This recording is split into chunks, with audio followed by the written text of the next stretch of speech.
स्वस्ति श्री गणेशाय नमः।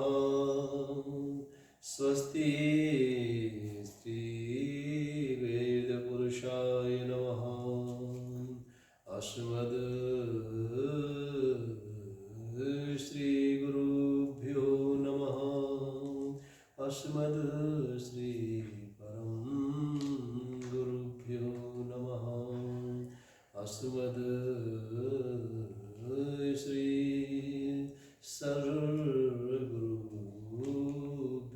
नमः। अज्ञानतिमिरान्धस्य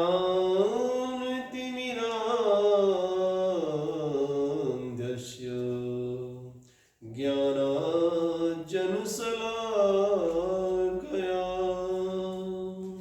चक्षुरोन्मीलितं येन तस्मै श्री गुरुवे नमः। वागर्था प्रतिसंप्रत्यौ वागर्था प्रतिपत्तये जगतः पितरौ वन्दे पार्वती परमेश्वरौ। अखिल ब्रह्मांड नायक परमात्मा भगवान सदाशिव अनंत बलवंत श्री हनुमंत लाल जी महाराज के युगल पावन चरणों में दास का सत सत नमन। आइए मेरे भाई बहन, आज काशी पुनीत गाथा भाग नंबर 24 का आज जो है शुभारंभ होने जा रहा है। आइए इस पुनीत गाथा में हम लोग प्रवेश करें। बहुत सुंदर परिचर्चा आज की मेरे भाई बहन। ओम सदा कृतयुगं चास्तु सदा चैवोत्तरायणं। सदा कृतयुगं चास्तु सदा चैवोत्तरायणं।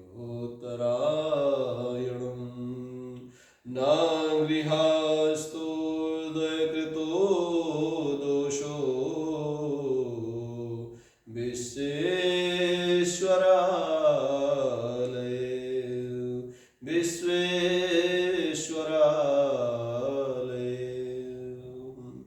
आइए मेरे भाई बहन, ये भगवान भूत भावन भोलेनाथ जिस अपनी धरा पर निवास कर रहे हैं, उस धरा का नाम काशी, उस वसुंधरा का नाम काशी, जो भगवान का आलय है, जो भगवान का घर है, जिसको आलय कहते हैं, शिवालय कहते हैं, ऐसा भगवान का आलय और शिवालय भगवान भूत भावन की पवित्र नगरी है काशी। ये बड़ी पुनीत नगरी। इसके विषय में कहा जाता है कि भगवान भोलेनाथ की जो नगरी है, यहाँ पर किसी भी प्रकार का दोष नहीं लगता है। ध्यान दीजिएगा मेरे शब्दों पर, किसी ही प्रकार का दोष यहाँ पर ग्राह्य नहीं है, स्वीकार्य नहीं है। कहते हैं कि काशी जैसी पवित्र नगरी में, और कहते हैं कभी यहाँ पर त्रेता, द्वापर और कलयुग का प्रवेश ही नहीं होता है। यहाँ सदैव सतयुग बना रहता है। ये ऐसी पवित्र नगरी है कि इस नगरी में भगवान सूर्य जो द्वापर में जिनका प्रादुर्भाव हुआ, सतयुग में प्रादुर्भाव हुआ था, सतयुग के सूर्य आज तक काशी में विद्यमान है। ये बड़ी महत्वपूर्ण परिचर्चा है और बड़ी जानने जैसी बात है। विवेकी जनों को, गुणी जनों को, महापुरुषों को इसको सुनना चाहिए, समझना चाहिए। काशी का सूर्य कभी अस्त नहीं होता है। भगवान भोलेनाथ की ये बड़ी असीम कृपा है। कहते हैं कि सतयुग, काशी में सतयुग सदैव विद्यमान रहता है। काशी में सतयुग सदैव विद्यमान रहता है। सदा सतयुगम चास्तु, यहाँ सतयुग का प्रादुर्भाव आज तक है। यहाँ कभी न त्रेता आता है, न यहाँ कभी द्वापर आता है, न कलयुग आता है। यहाँ सतयुग सदैव बना रहता है। सदा चैवोत्तरायणं। भगवान के परम कृपा पात्र श्री ब्रह्मा जी महाराज ने जो सूर्य के दो आयन होते हैं, एक उत्तरायण, एक दक्षिणायन। काशी में कभी सूर्य दक्षिणायन नहीं होते हैं। काशी में सूर्य सदैव उत्तरायण बने रहते हैं। ये बड़ी विलक्षण महिमा है काशी की।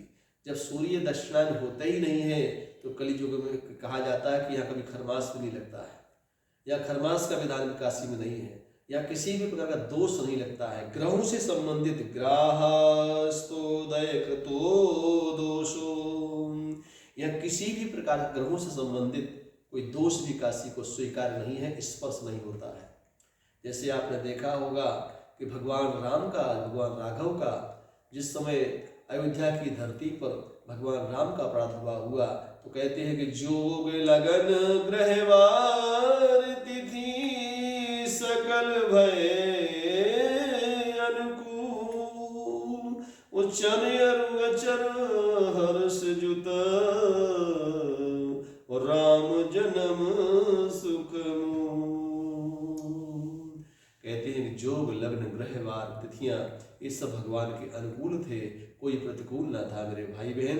उसी प्रकार से भगवान भोलेनाथ की इस पावन पुनीत नगरी में कोई भी यहाँ पर ग्रह प्रतिकूल नहीं होते हैं, सदैव यहाँ ग्रह अनुकूल बने रहते हैं। ये भगवान भूत भावन भोलेनाथ की दिव्य नगरी, जहाँ का कभी भी साम्राज्य, जहाँ का भगवान भुवन भास्कर का सूर्य कभी अस्त नहीं होता, यहाँ की काशी की दिव्य महिमा जो छटा है वो निरंतर निरंतर सदैव दैदीप्यमान बनी रहती है। ये तो अभिमुक्त क्षेत्र है, जिस पावन क्षेत्र में मुक्ति की भी मुक्ति हो जाती है, धन्य है। कहते हैं कि यहाँ मुक्ति देवी की भी मुक्ति हो गई, अभिमुक्त क्षेत्र हो गया। एक बार वृंदावन में बिहारी जी ठाकुर जी से मुक्ति देवी ने कहा था, मुक्ति देवी बोले कि हे ठाकुर जी, हे लाला, हे श्याम सुंदर, जगत में हम सबकी मुक्ति कराते हैं, घूम घूम के सबकी मुक्ति करते रहते हैं, मेरी मुक्ति कैसे होगी। उन्होंने अपनी मुक्ति का उपक्रम पूछा था, उपाय पूछा था।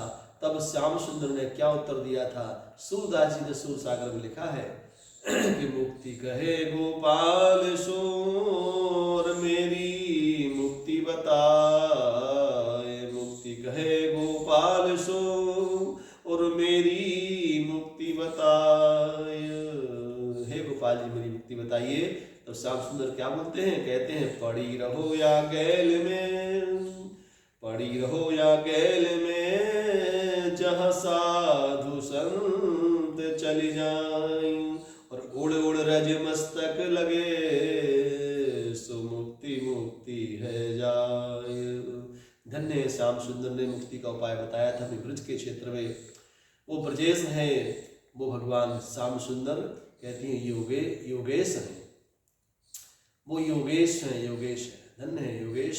और उनको भगवान श्याम सुंदर को योगेश्वर कहा जाता है। यहाँ भगवान भूत भावन को योगीराज कहा जाता है।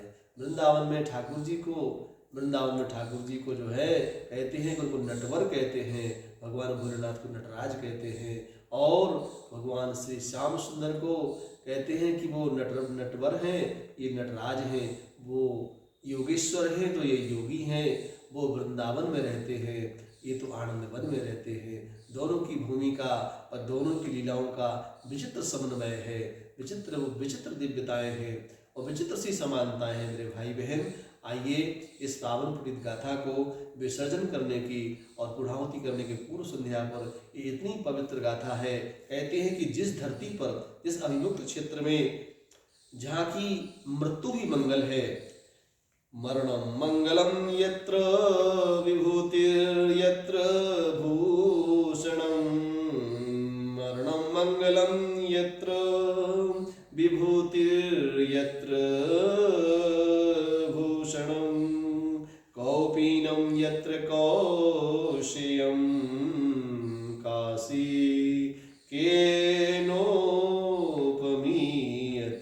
इसकी तो कोई उपमा ही नहीं है, कोई तुलना ही नहीं है। अतुलनीय क्षेत्र है, अतुलनीय नगरी है। ऐसी पावन नगरी को हम लोग सत सत नमन करते हैं। आइए आज की पुण्य गाथा यहीं विराम ले रही है और कल का जो प्रसंग होगा कल आपके सामने रखा जाएगा।